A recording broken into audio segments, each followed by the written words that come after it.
Bonjour à tous et bienvenue dans cette nouvelle émission du Club Trajectoire Durable proposée par Mobiliance et le Journal de l'Automobile. Notre sujet du jour porte sur la sobriété énergétique des bâtiments, un thème majeur qui s'est imposé avec la guerre en Ukraine, la dépendance au gaz et la flambée des prix bien évidemment. Entre passoires et bouilloires thermiques, les bâtiments des métiers des services de l'automobile sont en première ligne avec des factures de gaz qui parfois ont explosé et ont été multipliées par 3 pour 2023. Comment acheter son énergie, réduire sa consommation? Quels sont les leviers que peuvent utiliser les professionnels dans ce contexte et respecter le cadre de la loi et du décret tertiaire? Nous allons tenter de répondre à toutes ces questions avec nos invités du jour. Avec vous, Bénédicte Barbry, vous êtes présidente de la commission développement durable de Mobiliance. Jérôme Daumont, vous êtes président du groupe Altaïr, mais aussi du groupement des concessionnaires Renault en France et en Europe. Olivier Durix, vous êtes directeur général en charge de la direction des offres et clients chez Bouygues Immobilier. Arnaud Versavo, vous êtes directeur marketing de Sobre Énergie. Alors Jérôme Daumont, la première question est pour vous en tant que professionnel de l'automobile. Les cours de l'électricité et du gaz ont flambé. L'année dernière, on le savait tous, nous en avions parlé d'ailleurs il y a pile poil un an. À quel niveau sont-ils aujourd'hui et comment en tant que professionnel achetez-vous l'énergie ? Alors, ce qu'il faut dire déjà, c'est que le stress de marché, finalement, il remonte à l'été 2021. On a en fait des prix qui sont passés d'une tendance historique aux alentours de 50 € le mégawattheure pour l'électricité et 20 € le mégawattheure à respectivement 200 € fin 2021 pour l'électricité et 60 € pour le gaz. Ensuite, est arrivée l'invasion russe en Ukraine et là, on a eu une deuxième vague d'augmentation des prix puisque les prix de l'électricité s'envolent à 250 € le mégawattheure en avril 2022 et 85 € le mégawattheure pour le gaz. Le pic a été atteint en fin d'année 2022, en fait, avec le stress qu'on avait sur les centrales nucléaires françaises, entre autres, où là, les prix en décembre 2022 ont atteint 450 € le mégawattheure pour l'électricité et 140 € le mégawattheure pour le gaz, c'est-à-dire 10 fois le prix historique qu'il y avait avant l'été 2021. Aujourd'hui, on est redescendu à un niveau plus raisonnable, si je puis dire, avec 140 € environ pour l'électricité le mégawattheure et 50 € pour le gaz, mais ça reste quand même sensiblement supérieur, à peu près 3 fois pour l'électricité et 2 fois pour le gaz. Ça reste très élevé. Alors, comment on achète l'énergie en tant que professionnel? C'est pas comme le particulier où on a une facture effectivement tous les mois. Vous achetez pour 2-3 années. Enfin, c'est un marché qui fonctionne un petit peu comme la bourse. Expliquez-nous. C'est ça. En fait, c'est des marchés à terme. En fait, c'est-à-dire qu'on place, on achète un volume de mégawattheures d'électricité ou de gaz qu'on place sur le marché à un instant T. Alors, évidemment, c'est les fournisseurs d'énergie qui s'occupent de placer ces contrats et de négocier avec leur marge derrière. Mais du coup, en fait, en fonction des prix de marché au moment où on souscrit l'offre, on va avoir un prix qui va varier énormément d'une période à une autre, quoi. Donc, tous ceux qui ont eu à renégocier leur contrat d'électricité ou de gaz, en fait, fin 2022, ont eu pour le coup des surfroids, je pense. Ah oui, ça c'est clair. Et que pèsent aujourd'hui ces factures dans vos comptes d'exploitation en moyenne? Alors moi, les chiffres que j'ai, c'est de l'ordre de 0,30% du chiffre d'affaires. Alors ça peut paraître peu comme ça. Il faut savoir que sur une concession automobile, on est sur des niveaux de rentabilité autour de 1, 2, 1, 5% du chiffre d'affaires. Donc, c'est de l'ordre de 25% de ce que gagne finalement une concession automobile.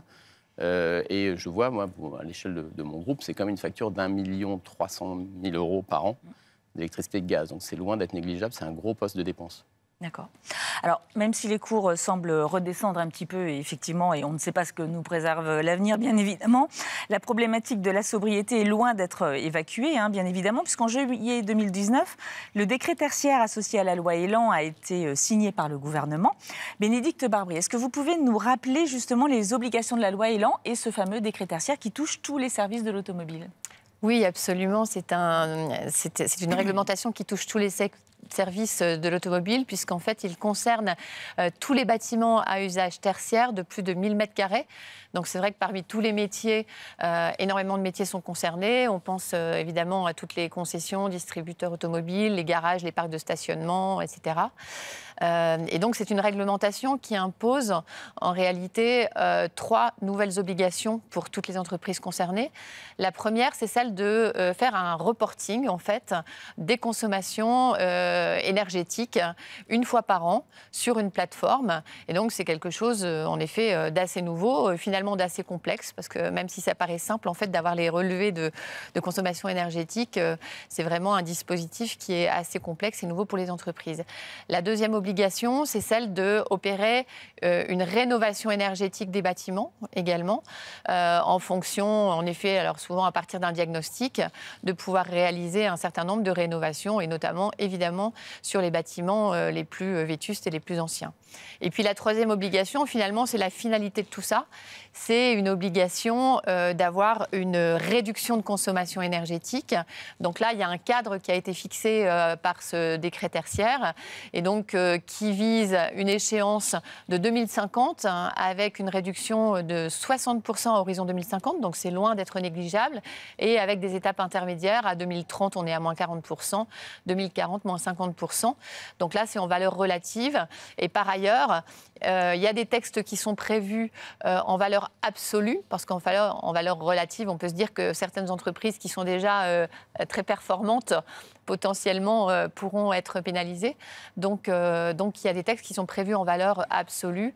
Et donc là, c'est en cours de discussion et on attend encore des textes d'ici la fin de l'année avec un certain nombre d'interrogations, puisque par rapport notamment à ces surfaces, les surfaces de référence, il y a encore des choses à affiner pour permettre aux professionnels d'y voir totalement clair. De même que la plateforme de déclaration aujourd'hui, donc qui est gérée par l'ADEME, donc qui s'appelle la plateforme Opérat, nécessite d'être encore améliorée pour plus de fluidité. C'est quelque chose qui reste encore très complexe aujourd'hui pour les professionnels, mais en tout cas, ça donne un cadre qui est clair et qui donne la direction, qui montre qu'au-delà des enjeux économiques dont on a parlé, qui sont colossaux pour les entreprises, au-delà des enjeux environnementaux aussi, parce que quand on parle de sobriété énergétique, il y a évidemment des enjeux des enjeux environnementaux, et notamment liés à la décarbonation, etc. Eh bien, on voit qu'il y a des enjeux, en effet, de respect des réglementations, avec potentiellement également des sanctions à la clé. Alors, on va rentrer dans le détail, justement.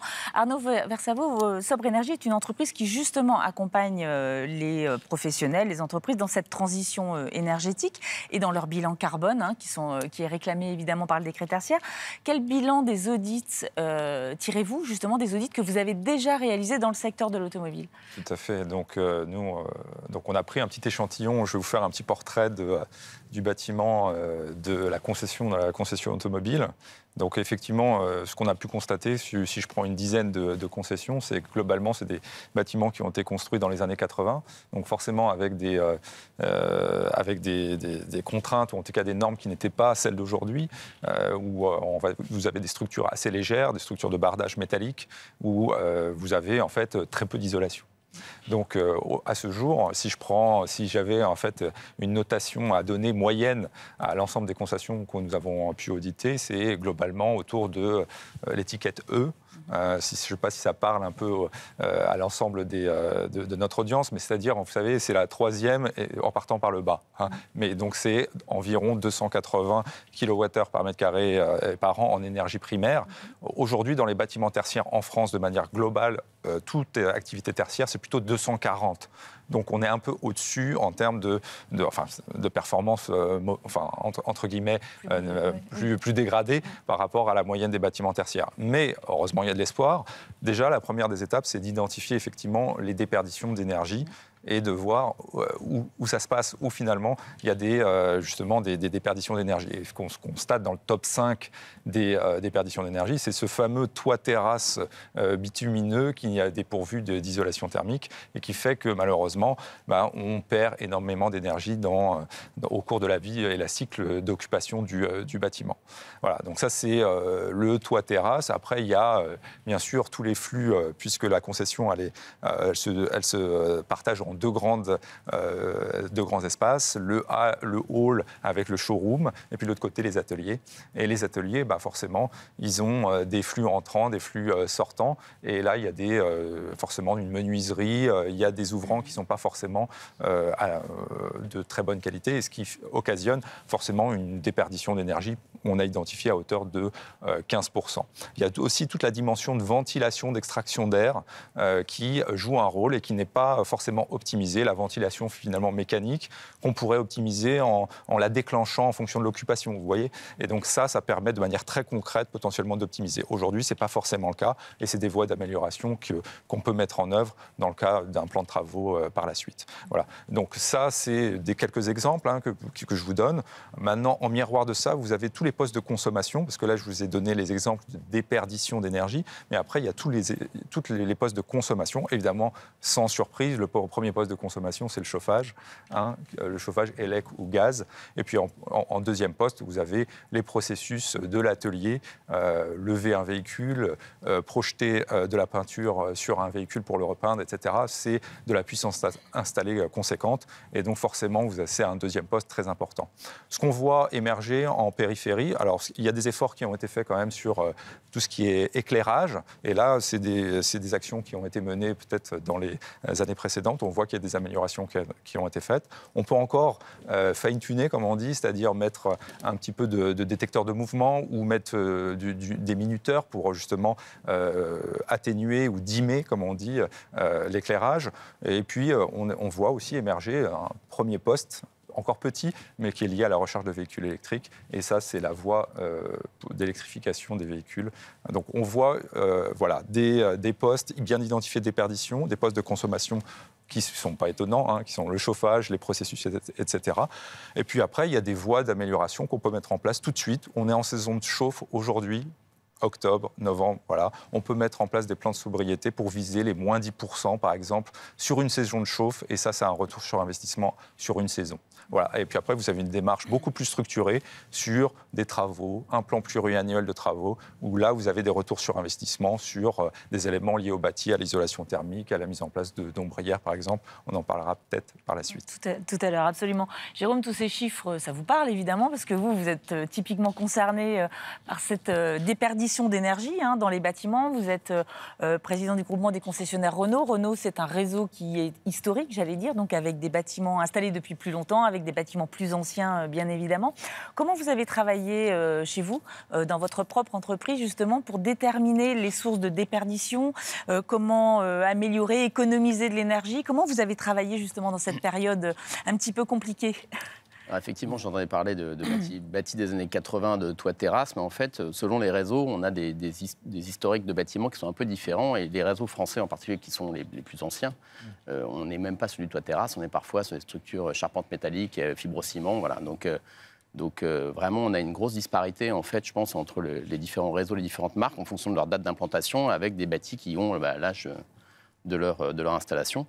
Nous, moi, je me suis fait accompagner par un cabinet. Alors, c'était pas Sobre Énergie, c'est un autre cabinet. Il y en a un certain nombre qui existent maintenant, qui sont créés autour de ce business, pour auditer, en fait. Alors, on a pris les 5 plus gros sites qui représentent 50% de la consommation totale du groupe, de façon à avoir un audit énergétique assez détaillé, en fait, pour déterminer les consommations par poste. Et ça nous a donné à la fois on a appris un certain nombre de choses dont on n'avait pas forcément conscience, et derrière des pistes d'amélioration, ça permet de travailler selon chaque type de consommation, en fait, des plans bien spécifiques pour les optimiser. Alors, évidemment, sans surprise, comme ça a été évoqué, le chauffage pèse pour à peu près 60% de la consommation globale d'une concession. Là, il y a des choses qui sont faisables sans des investissements colossaux. Par exemple, installation de déstratificateurs dans les halls, souvent avec des grandes hauteurs de plafond, et où le thermostat est placé au niveau de hauteur d'homme. En fait, en déstratifiant, on évite qu'il y ait un gradient de température important entre le plafond et le plancher. Ça, c'est des choses faciles à mettre. Des embouages de chauffage quand il y a des circuits de chauffage avec de l'eau. Évidemment, changement de brûleur, parfois avec des brûleurs qui ont été surdimensionnés à une époque. Aujourd'hui, on peut mettre des brûleurs plus efficients. Et puis, une surprise, enfin, moi, ça a été un peu une surprise, c'est par exemple le sujet air comprimé, en fait, dans les ateliers. Ça représente une fraction non négligeable de la consommation. Moi, sur mes sites, c'est entre 7 et 13% de la consommation totale d'énergie, gaz inclus, ça, c'est pas que l'électricité. Donc là, c'est pareil. Souvent, on peut à la fois optimiser, mettre des horloges pour couper les compresseurs la nuit, vérifier les circuits d'air comprimé. En fait, c'est quelque chose qui était historiquement peu fait. En fait, et en fait, ça coûte très cher. Donc, il vaut mieux investir sur son circuit d'air comprimé pour s'assurer qu'il soit bien étanche. Et il y a aussi le fait qu'un compresseur, ça chauffe, et que parfois, souvent, ils sont installés dans des petites salles fermées pour des questions de bruit. Et en fait, on ne bénéficie pas de la chaleur fatale générée l'hiver par les compresseurs. Donc, on peut mettre des systèmes de bypass qui permettent de réinjecter l'air chaud de la petite pièce dans l'atelier pour contribuer au chauffage. C'est des choses comme ça. C'est un ensemble de petites actions qui, prises globalement, permettent d'avoir des économies substantielles. D'autres choses, les cabines de peinture, effectivement, on a évoqué, ce sont des étuves, en fait, la partie qui chauffe le vernis et la peinture, ça représente entre 8 et 14% pour les concessions qui ont un atelier de carrosserie. Donc là aussi, et là, chose tout bête, souvent, il y a des habitudes qui sont prises où le premier peintre ou carrossier qui arrive dans l'atelier le matin à 7 h allume la cabine, voilà. Alors que souvent, le premier élément, le premier véhicule à rentrer, il faut déjà préparer, poncer, etc., et ne rentre dans la cabine qu'à 10 h. Donc en fait, on peut décaler tout simplement l'heure de mise en chauffe de la cabine. Ça n'a pas d'impact direct sur les processus de la concession et ça permet d'économiser de façon substantielle ce poste-là. Et puis l'éclairage, ça a été évoqué. Alors, on a quand même beaucoup d'éclairage entre nos showrooms, les parcs extérieurs, VO, véhicules d'occasion souvent, les ateliers.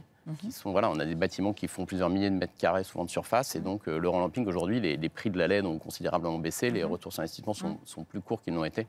Donc ça aussi, c'est un levier intéressant. Voilà. C'est vraiment un ensemble de petites choses à mettre en œuvre pour arriver à des baisses de consommation de plusieurs dizaines de pourcents parfois. Ouais. D'accord.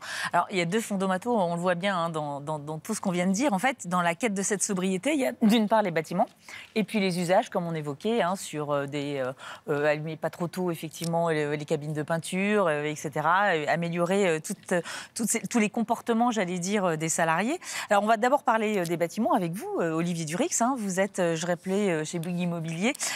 Quel diagnostic vous dressez sur les bâtiments existants dans le secteur, justement? On a évoqué tout à l'heure les toits terrasses, on a le fibrociment. Enfin, qu'est-ce que vous pensez, vous, aujourd'hui, de l'état des réseaux de distribution et des services de l'automobile? Ce qu'on constate, c'est que ce bâti existant, il est aujourd'hui hors norme hein, et qu'il faut l'amener vers cette transition face au décret tertiaire, mais aussi face à la loi zéro artificialisation nette qui, demain, va s'imposer à nous, qui d'ores et déjà même s'impose à nous et aux collectivités. Donc nous, notre rôle, c'est d'accompagner les propriétaires, les locataires, mais aussi les exploitants qui ont de l'activité et qui ne peuvent pas se permettre d'être en rupture d'activité vers ces transitions-là.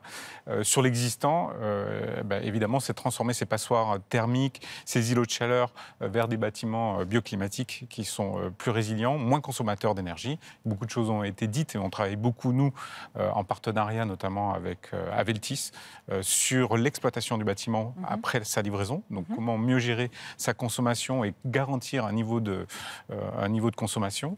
Et donc là, par exemple, on a fait une grosse restructuration à Courbevoie sur 12 000 m² de bâtiments existants pour réaliser le siège d'Equance, qui nous a permis de baisser de 30% la facture de la consommation d'énergie.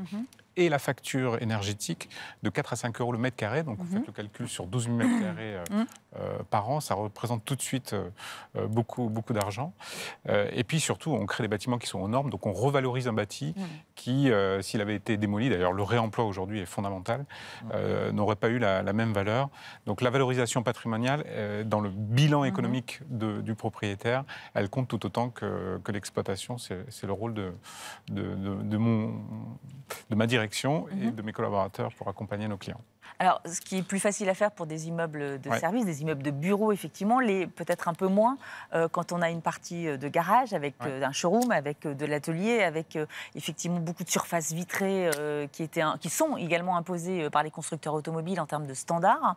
Comment vous travaillez justement pour améliorer l'existence de ces bâtiments?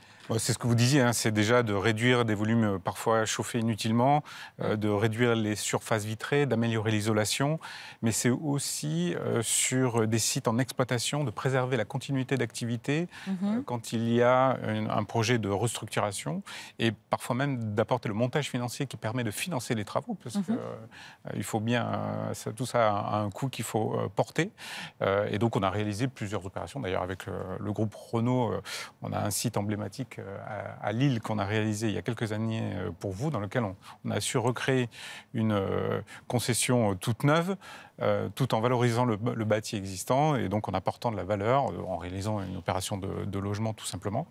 Et donc, puis, expliquez-nous, il y avait une surface effectivement qui appartenait à Renault. Bon, là, c'est le constructeur, hein, c'est pas le distributeur, mais une surface immobilière qui appartenait à Renault et vous avez divisé et construit des logements pour économiser, mutualiser. Exactement, c'est ça. Puis on a pu réaliser donc une opération financière et immobilière qui a permis de financer un siège tout neuf pour le groupe Renault. Et puis ça peut être aussi de rendre propriétaire un locataire en valorisant le site sur lequel il est. C'est ce qu'on a réussi à faire pour un des clients du groupe Mobiliance très récemment. Et donc, ça permet aussi d'avoir une vision patrimoniale de son site. Les sites ont des valeurs. Parfois, les surhauteurs ne sont pas valorisés. C'est des concessions qui sont R+1, R+2, mais on peut imaginer qu'en volumétrie, il y a aussi un bilan patrimonial à faire. Bon, c'est là où nous, on essaye d'accompagner sans rupture d'activité la plupart du temps. C'est l'enjeu pour maintenir sa clientèle sur place et pour valoriser son patrimoine.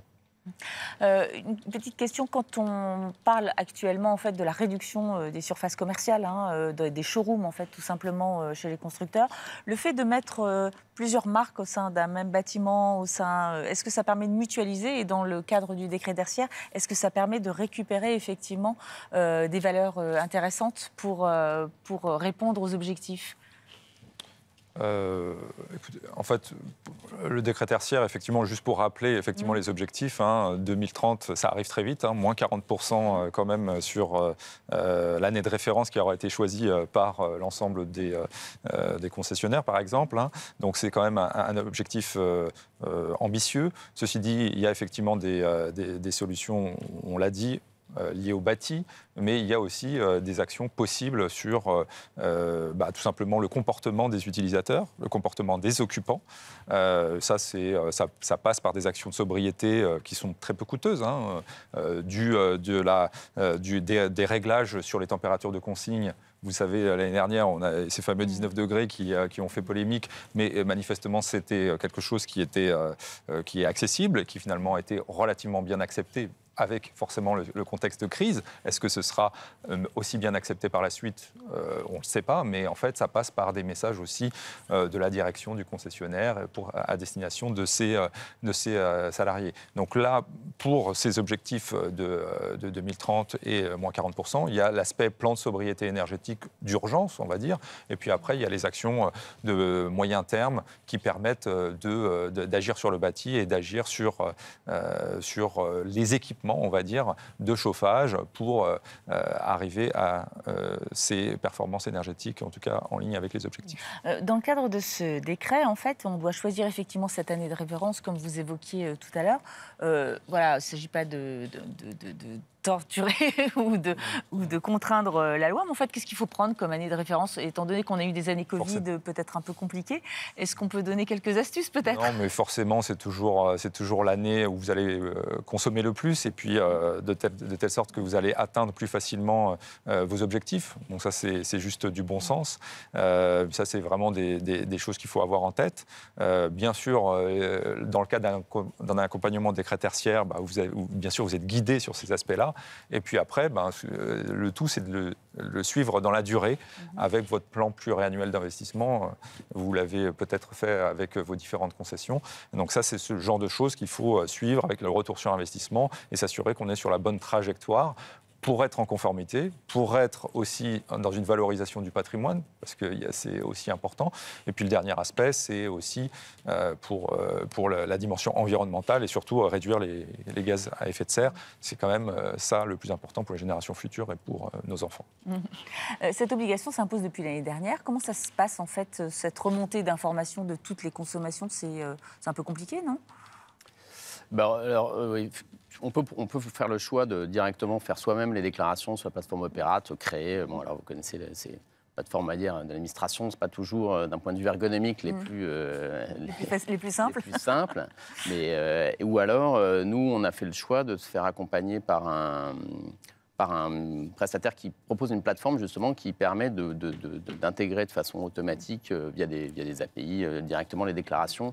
En fait, d'aller chercher les informations directement chez les fournisseurs d'énergie, d'alimenter leur plateforme qui permet d'avoir un pilotage global de nos consommations par bâtiment, par typologie d'énergie et on peut mettre même des sous-comptages si on veut avoir plus de précision sur ce que consomme l'atelier, ce que consomme le hall, etc. Et derrière, eux s'occupent d'alimenter les plateformes Opérate de façon à se conformer aux obligations réglementaires. Voilà. Donc, Nous, on a fait ce choix-là. Et pour cette année, en fait, vous avez noté déjà une petite baisse. Vous êtes engagé justement dans ce qu'on a fait, alors avant, indépendamment du choix de cette plateforme, ce qu'on a fait l'hiver dernier, ça a été de mettre en place un challenge en fait entre les différents sites du groupe, de façon à vraiment embarquer l'ensemble des collaborateurs derrière cette problématique.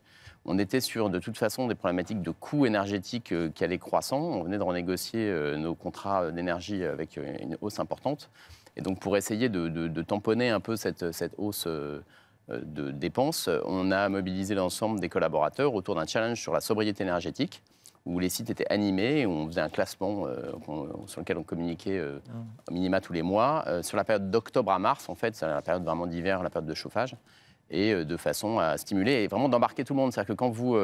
Finalement, quand vous supprimez les petits chauffages individuels parfois qui traînent dans les bureaux, quand vous avez ces démarches-là, quand vous avez une démarche proactive sur le fait d'éteindre les lumières, sur le fait de changer les températures de consigne, etc., c'est plus simple quand les gens adhèrent à la démarche parce qu'il y a une forme de challenge autour de ça, parce qu'ils ont quelque chose à y gagner eux-mêmes, que purement d'imposer la chose, quoi. Et ça a vraiment porté ses fruits, puisque nous, sur le périmètre concerné, on a permis, enfin les collaborateurs ont permis une économie de 30% en kilowattheure, en consommation, par tout un tas de petits actes du quotidien, par des choses un peu plus structurantes. C'est comme ça, mobiliser chaque directeur sur des investissements qu'il pouvait faire. Et c'est un effet média. C'est un effet sur la saison de chauffe, en fait. Alors, on a eu aussi de la chance, c'est qu'on a eu un hiver particulièrement doux. Donc, je ne saurais pas mesurer précisément, je n'ai pas mesuré avec un correctif sur le DJU, qui permet de corriger les effets du climat, quoi, voilà. Mais globalement, voilà, ça a été positif et on se rend compte qu'en plus, une fois que les processus ont été mis en œuvre, que les gens sont rentrés dans cette démarche, en fait, ça reste, en fait, globalement, quoi. On arrive à cranter et à faire en sorte que ces économies soient pérennes. Alors là, on vient parler des usages. Je voudrais qu'on reste encore un petit peu sur le côté bâtiment, en fait. Quand vous construisez, vous avez une nouvelle construction, qu'est-ce que vous privilégiez aujourd'hui dans l'aménagement, dans les matériaux? Comment vous travaillez justement dans le cadre de la construction d'une nouvelle concession, par exemple? Dans le cadre des nouveaux bâtiments qu'on réalise, comme du bureau comme du logement, nous on a créé des produits qui sont décarbonés, qui correspondent aux exigences de la réglementation à venir. Et donc on a décomposé tout le bâti en briques, dans lequel on a dit aux industriels, on vise tel niveau de performance énergétique et de décarbonation. D'abord on a fait le choix, par exemple, dans le logement, de mettre que des pompes à chaleur dans tous nos logements. C'est assez structurant. Ça fait écho à ce que disait le président de la République il y a quelques jours. Ouais, comme quoi, j'espère que sur le million, il en laissera un peu pour nous. Et puis voilà, c'est vraiment un travail de mécano grâce au BIM, donc c'est à la numérisation, à la digitalisation. On va déterminer chaque composant du bâti. Ça peut être une concession, ça peut être des bureaux, ça peut être du logement, et dans lequel les industriels partent avec nous dans des partenariats. D'ailleurs, il y avait le CIPCA la semaine dernière, le salon de l'immobilier bas carbone qui avait lieu au Palais éphémère, dans lequel on a signé un certain nombre de partenariats avec des industriels qui nous accompagnent pour créer ces produits qui vont mieux décarboner nos bâtiments de demain. Et donc, on a créé une offre de logement qui s'appelle Cœur de Vie. On a créé une offre de bureau qui s'appelle le Bureau Généreux. Et à la fois, on maximise la décarbonation, mais on vise aussi l'intensité d'usage. C'est-à-dire comment, sur un bâti existant, on peut mieux maîtriser nos flux et puis faire en sorte que chaque mètre carré compte et chaque mètre carré ait une utilité. Donc, il y a une forme de valorisation des mètres carrés. Avant, on avait de la place, on pouvait se permettre d'avoir des mètres carrés perdus. Aujourd'hui, dans le logement, on n'a pas la possibilité, avec l'augmentation des taux, nos clients ne peuvent plus se permettre d'avoir des mètres carrés qui soient inutiles, des dégagements perdus, de la place inutilisée. C'est pareil pour le bureau, mais c'est pareil, j'imagine, pour les concessions automobiles. Donc voilà, ce travail, c'est double, un travail sur le produit, sa décarbonation, et un travail sur les usages et comment on maximise les espaces, comment on intensifie l'usage pour maximiser les flux et donc les revenus pour ceux qui font de l'exploitation et de l'activité sur leur bâti.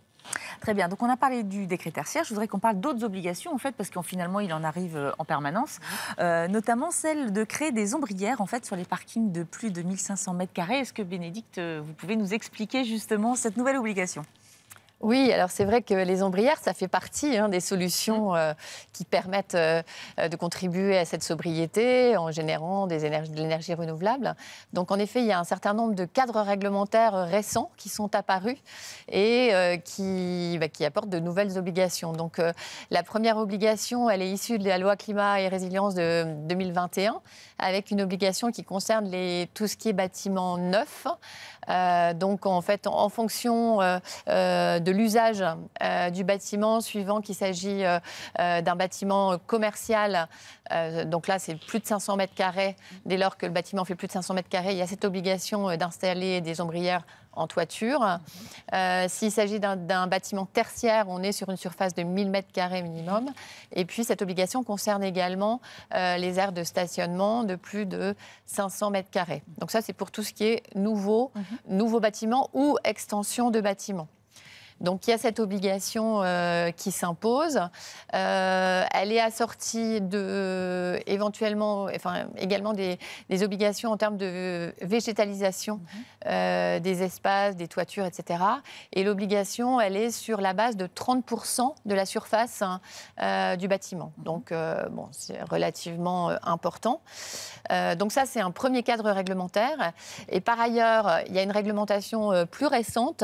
Donc c'est l'article 40 de la loi d'accélération des productions renouvelables, d'énergie renouvelable, qui, elle, concerne en fait les parkings déjà existants de plus de 1500 mètres carrés. Et donc, il y a l'obligation d'installer des ombrières à hauteur de 50% des surfaces. Donc là aussi, c'est relativement important. Alors, il y a un certain nombre de dérogations parce qu'on peut avoir des aires de stationnement qui ont déjà des dispositifs, etc., ou qui, pour des raisons techniques, ne peuvent pas permettre l'installation d'ombrières. Donc là aussi, il y a un sujet de végétalisation. Et donc, d'ailleurs, parce qu'au-delà de ma casquette Mobilion, j'ai une casquette donc chez Mobivia, on regarde ça de près, par exemple, sur des centres Nord Auto, qui font plus de 1500 mètres carrés. Et donc là, on sait qu'en fonction des endroits, c'est vrai que la végétalisation peut apporter une solution et une alternative intéressante aux ombrières. Donc voilà, donc on a ces deux textes-là. C'est vrai qu'on peut voir cela comme de nouvelles contraintes qui s'imposent, et c'est clair qu'à l'arrivée, voilà, c'est toujours des budgets, des investissements, etc. Mais je voudrais peut-être souligner, pour rebondir sur ce qui était dit tout à l'heure, par rapport au fait d'embarquer les équipes, on voit que sur ces sujets-là, en fait, ce sont des sujets qui sont énormément porteurs de sens, parce qu'en fait, au-delà de l'obligation, il y a en effet des bénéfices, d'abord, on l'a vu, d'un point de vue économique, donc il y a des vrais gains et qui sont loin d'être négligeables quand on parle de 15, 20, 30% d'économie. C'est le porte-monnaie qui est touché. Et puis le deuxième élément, c'est la contribution d'un point de vue environnemental, qui de plus en plus, et ça vraiment je le constate tous les jours, et que ce soit chez Mobivia ou chez Mobiliance, à travers tous les échanges qu'on peut avoir avec les professionnels, c'est vrai que cette notion d'apporter une contribution environnementale, de donner du sens, d'embarquer les équipes, et au bout du bout, quelque part, c'est l'image de nos métiers aussi qui est en jeu. On sait qu'aujourd'hui, les jeunes générations sont énormément sensibles à tout cela. Et quelque part, je pense que l'enjeu pour nous, pour tous nos métiers, nos entreprises, au-delà de tout ce qui a été dit sous l'angle, voilà, obligations, etc., c'est vraiment de se dire qu'on a une opportunité avec toutes ces évolutions, qui est vraiment faire partie de ces entreprises du 21e siècle, qui vont être des entreprises contributives, économiquement bien sûr, mais aussi d'un point de vue environnemental et sociétal, en fait. Donc, alors sur ces ombrières, on peut mettre évidemment des panneaux photovoltaïques. Oui, effectivement, je rebondis juste sur cet aspect, puisqu'il s'agit d'un nouvel usage électrique. Je l'ai mentionné tout à l'heure sur l'aspect audit et le portrait de la concession. Il y a un usage émergent qui est le fait de recharger des véhicules électriques. C'est l'électrification de l'ensemble des véhicules maintenant à 2035.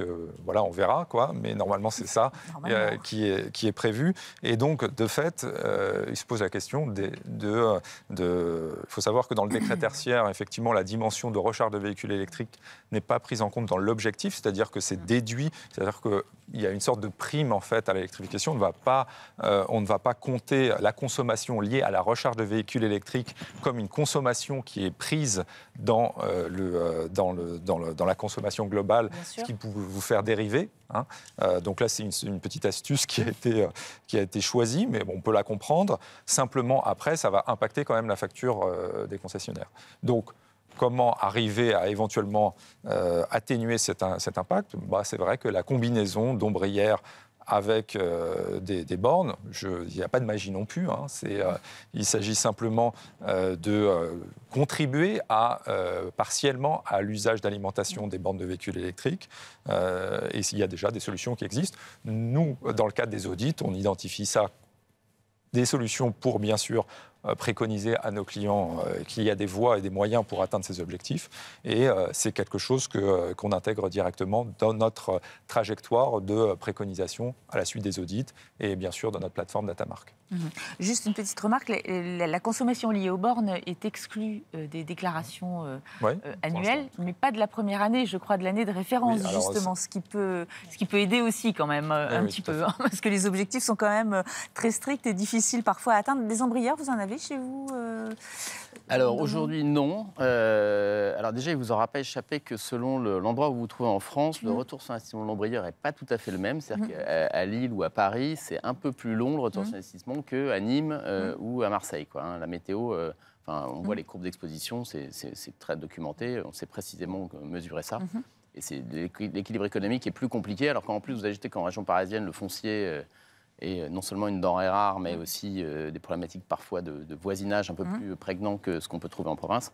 Ça rajoute des complications. En revanche, j'ai un projet de construction d'un parc de logistique sur lequel on va mettre effectivement 30 000 m² d'ombrières photovoltaïques. D'accord. Et ça rentrera dans vos déclarations Alors, en fait, c'est par entité. Donc, vous ne pouvez pas globaliser en fait, sur l'ensemble de sites que vous exploitez. Le fait qu'à un endroit, il y ait des ombrières, ça ne peut pas compenser, à ma connaissance. C'est pas forcément lié à un parking qui était attenant à une concession. Voilà. Donc, c'est une centrale stand-alone. Oui. Donc tout à l'heure, quand je parlais de mutualisation, c'est pas possible effectivement de mutualiser un parc global dans un groupe de concession. C'est vraiment site par site. Alors il existe un cadre réglementaire d'autoconsommation collective potentiellement. Ça, c'est entre plusieurs entreprises sur un même. On peut imaginer utiliser. Il existe un cadre réglementaire depuis quand même quelques années maintenant d'autoconsommation collective qui a été un petit peu amélioré, on va dire, pour permettre une boucle plus élargie. Donc imaginons aller à la maille d'une zone commerciale, par exemple, on pourrait imaginer avoir une centrale en autoconsommation qui alimenterait, bien sûr, il y a quand même quelques prérequis, plusieurs entités fonctionnelles assujetties, par exemple. D'accord.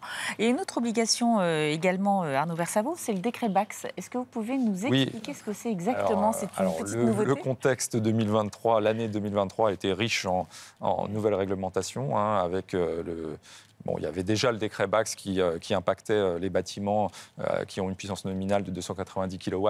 Donc, en gros, pour faire simple, aller entre 3000 et 3500 mètres carrés, c'est exactement ce dont on parlait en termes de concession. Et puis, en fait, il y a eu en avril de cette année 2023 une extension de ce décret qui dit quoi? Tout simplement que tous les bâtiments de 70 kW de puissance nominale vont avoir l'obligation de se doter d'une solution de gestion technique du bâtiment. Donc, c'est en gros les bâtiments de 1000 mètres carrés et plus. Donc, ça va encore en articulation avec le décret tertiaire.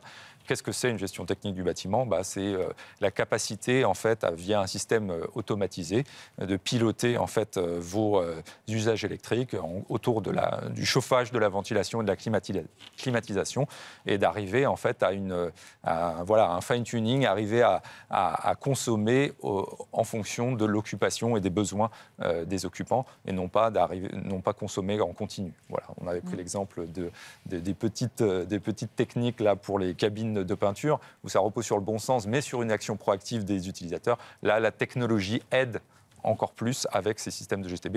Mais il faut savoir qu'il y a eu un rapport de la CRED il y a à peine une dizaine de jours, de la Commission Régulation de l'énergie, pardon, qui établissait qu'il y a pour l'instant, en tout cas sur les bâtiments tertiaires, il y a simplement 6% des bâtiments tertiaires qui sont dotés d'une solution de GTB. Voilà. Mais on va dire sur l'étagère de solutions de GTB, il y a des solutions qui sont extrêmement coûteuses, il y a des solutions qui seront peut-être plus accessibles, et ça reste à écrire. D'accord. Oui, vous étiez au courant de cette nouvelle obligation ? Sur la gestion technique bâtiment, ouais. Je ne savais pas qu'il y avait spécifiquement une obligation là-dessus. Mais pareil, en fait, c'est des solutions qui émergent avec les obligations relatives au décret tertiaire. Les plateformes, vous voyez, la plateforme dont je parlais tout à l'heure, elle propose en complément des solutions de GTB parce qu'en fait, une fois que vous avez l'outil IT qui permet d'avoir cette mesure précise, vous rajoutez des capteurs de l'IoT qui vous permet vraiment de faire du fine-tuning sur concrètement vos bâtiments, qu'est-ce qui se passe, etc. Et ça aussi, avec tout ce qui est gestion maintenant de sociétés qui sous-traitent la gestion des bâtiments à des sociétés spécialisées, comme je crois qu'il y en a dans le groupe Bouygues, c'est quelque chose qui est vraiment en train d'émerger. Alors effectivement, aujourd'hui, ça concerne qu'assez peu de bâtiments, mais on sent qu'il y a un mouvement dans ce sens-là, où on va vers une professionnalisation de la gestion technique des bâtiments. Voilà. D'accord. Alors tout à l'heure, vous nous dressiez le portrait un petit peu d'un bâtiment des services de l'automobile. Aujourd'hui, en fait, comment vous travaillez pour améliorer d'un point de vue du bâtiment, en tout cas, toutes les déperditions que vous aviez pu évoquer tout à l'heure ? On parlait des toitures, on parlait des planchers, on parlait de pas mal de choses. Comment vous travaillez, vous ? Alors Sobre Énergie, c'est une filiale de la Poste et de la Caisse des dépôts qui opère en tout cas qui accompagne tous les gestionnaires par exemple du groupe La Poste. C'est quand même plus de 10 000 bâtiments en France. Et puis tous les acteurs, en fait, bien sûr, potentiellement de Mobiliance, en tout cas les concessions, etc. Donc, nous, on a une plateforme effectivement de gestion, de pilotage de l'énergie du bâtiment. Et on a des énergie managers qui viennent conseiller, aider, accompagner. On prenait l'exemple du décret tertiaire, on disait simplement, OK, c'est une dimension métier assez complexe, il faut savoir remplir les cases, il faut choisir la bonne année de référence. Ça nécessite quand même un accompagnement. Donc il y a des éléments qui sont liés à la mise en conformité au décret tertiaire, il y a la réduction de consommation d'énergie, et puis après, et notamment dans le cadre d'un audit, vous avez des actions de performance énergétique qui sont plus liées au bâtiment avec des recommandations. Ce que vous allez obtenir en sortie d'audit, c'est des budgets, un plan pluriannuel d'action, une véritable stratégie pour valoriser votre patrimoine et pour essayer de faire des économies d'énergie. Donc c'est ce que vous allez obtenir à la fin. Et puis derrière, on peut aussi mettre en œuvre des actions, on va dire, de sobriété énergétique avec un challenge, par exemple, ou des actions type fresque de la sobriété, dont nous sommes en fait les inventeurs de fresques de la sobriété énergétique. Puisque, en fait, on propose aussi, en accompagnement ou en animation à nos clients, c'est ce type de format qui permet, en fait, d'engager les occupants, mais aussi les mainteneurs qui ont parfois, sont des techniciens, mais qui ont besoin un petit peu d'accompagnement. D'accord.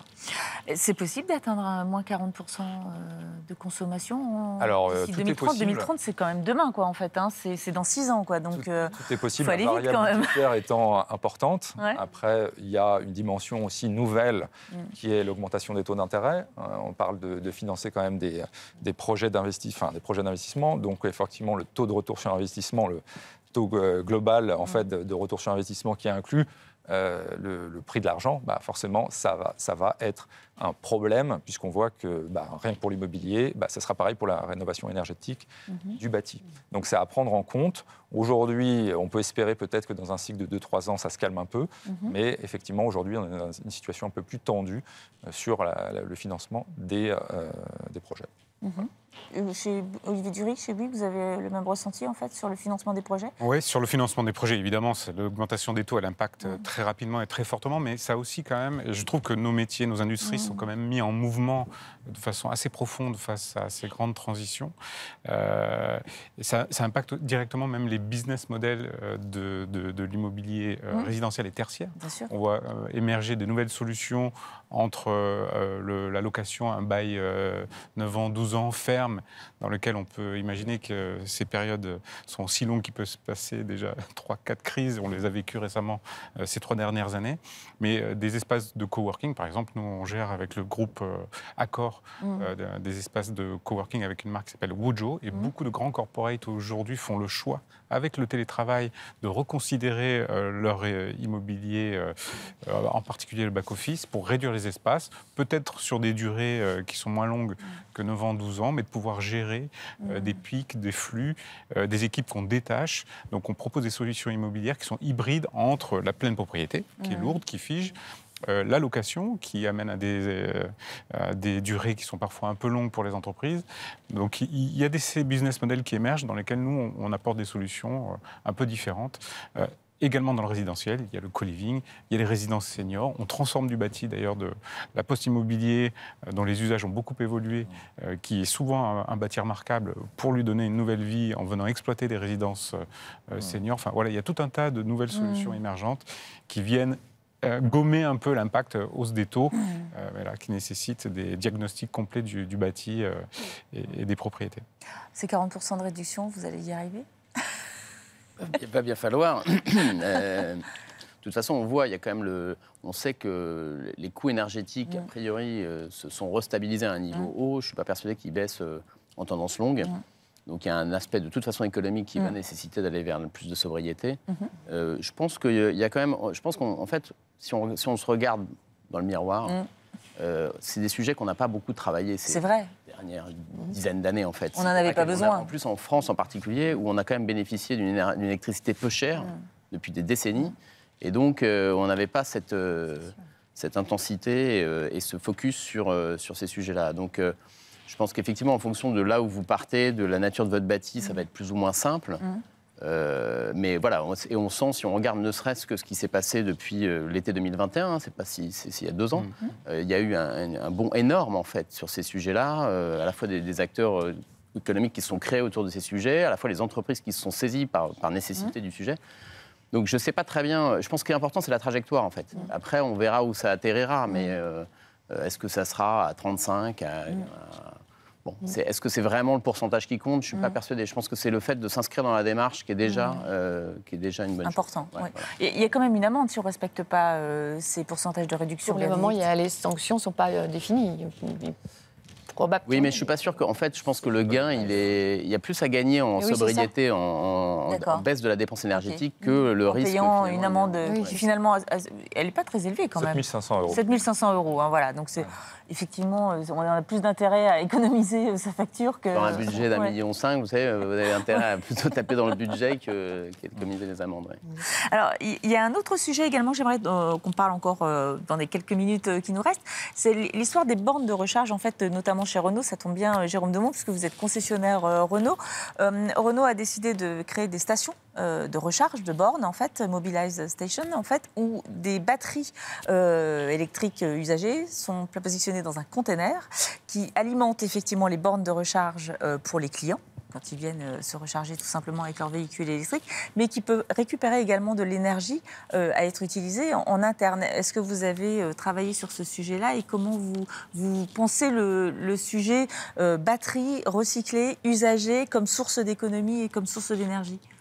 Alors c'est un sujet qui est relativement nouveau, mais effectivement, chez Renault, du fait d'avoir commencé à vendre des véhicules électriques il y a déjà plus de 10 ans, 2012 la Zoé, il commence à y avoir des batteries de fin de première vie, on va dire, qui peuvent avoir des usages dits stationnaires, de stockage stationnaire. Alors, il n'y a pas que Renault qui fait ça, d'autres constructeurs se sont lancés là-dedans. Je citais Renault par politesse par rapport à votre... Et donc, alors là, l'intérêt sur les stations de recharge, c'est que ça permet, quand Enedis n'est pas capable d'amener un débit suffisant en kilowattheure sur un point sur lequel on veut créer une station de recharge, d'avoir ce stock tampon d'électricité via ces stockages stationnaires, de façon à permettre... Ce stockage stationnaire, il est alimenté avec une puissance relativement faible et il permet de délivrer en revanche pour un certain nombre de véhicules. On peut pas, ça a une capacité qui reste quand même limitée, mais sur un certain nombre de véhicules, de le recharger à haute puissance sans avoir nécessairement en permanence de la haute puissance sur le lieu. Après, je pense que ça va avoir effectivement, on le voit avec l'installation, le pendant de l'installation par exemple de panneaux photovoltaïques ou d'ombrières. C'est du fait de son intermittence. Si on veut vraiment maximiser l'autoconsommation, c'est d'avoir des solutions de stockage pour permettre de stocker l'énergie non consommée à l'instant T pour l'utiliser plus tard. On voit aussi qu'il y a des solutions, le Vehicle to Grid, le V2G, là, qui est en train d'émerger. Les standards ne sont pas encore figés en Europe. Là, les normes sont en train de sortir. de façon à ce que le parc de véhicules aussi à un instant T qui est branché puisse faire ce stock tampon et bénéficier en fait à l'optimisation énergétique des bâtiments en fait, que ce soit à la maison chez soi ou si des acteurs travaillent dessus ou sur des sites comme les concessions automobiles, des supermarchés, enfin peu importe. Donc c'est des sujets aussi, ça fera partie probablement des solutions qui sont en cours de mise en place. Très bien. Bénédicte, le mot de la fin pour cette sobriété énergétique, en fait, c'était censé un enjeu essentiel au-delà de l'économie effectivement générée et de l'économie financière générée. C'est un aspect environnemental essentiel pour nos générations, pour la décarbonation également. Pour moi, le mot de la fin, c'est contrainte-opportunité. C'est vrai que quand on voit les réglementations en tant qu'entreprise professionnelle, on voit les coûts, on voit les investissements. Alors, on voit les économies d'énergie, mais voilà, le premier réflexe, c'est de se dire encore toujours plus de contraintes environnementales et de réglementations. Et au bout du bout, je pense que ça nous oblige à accélérer. C'est ce qu'on se disait tout à l'heure. Finalement, quand on regarde tout ce qu'on a fait depuis 10 ans, 15 ans, 20 ans sur ces sujets, on n'a pas non plus fait énormément. Et aujourd'hui, c'est vraiment pour moi l'opportunité, et encore une fois, l'opportunité de changer le regard aussi sur nos métiers qui sont souvent vus comme des métiers peut-être du passé parfois, trop souvent, alors même qu'on a des entreprises qui sont des métiers d'avenir, qui représentent l'avenir de la mobilité. Et l'avenir de la mobilité, c'est aussi d'intégrer ces composantes environnementales. Donc voilà, pour moi, le mot de la fin, c'est opportunité. Très bien. Merci à tous en tout cas. Merci de nous avoir suivis. J'espère que vous avez appris beaucoup de choses sur ce fameux décret tertiaire et sur les économies engendrées et qui seront à réaliser sur ce décret tertiaire. Cette émission est désormais terminée. Merci à tous de nous avoir suivis sur cette thématique de la sobriété énergétique des bâtiments. Je vous propose de nous retrouver en tout début d'année prochaine pour une nouvelle émission du Club Trajectoire Durable. Et je vous souhaite une belle journée.